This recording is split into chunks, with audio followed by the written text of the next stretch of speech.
Cari amici italiani, da San Siro vi chiedo di far sentire il vostro sostegno per la pace in Ucraina.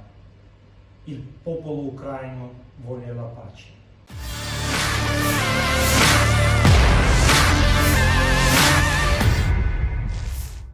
Pemain legendaris Ukraina Andriy Shevchenko muncul di San Siro sebelum kick-off Derby della Madonnina digelar pada Rabu 2 Maret 2022 dini hari. Kemunculan Shevchenko di San Siro ini tentu tidak secara langsung menunjukkan kehadiran sang pemain di stadion tersebut.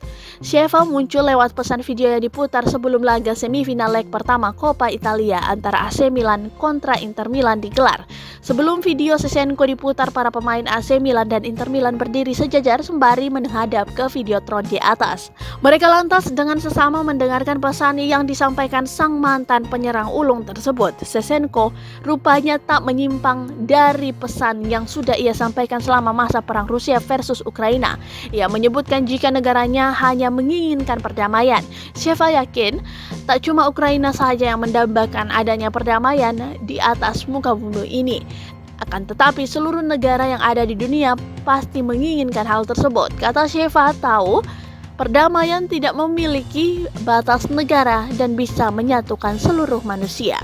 Kepada rekan-rekan di Italia, saya meminta Anda dari San Siro untuk memberikan dukungan bagi perdamaian di Ukraina, ungkap Shevchenko dikutip dari Laman Football Italia.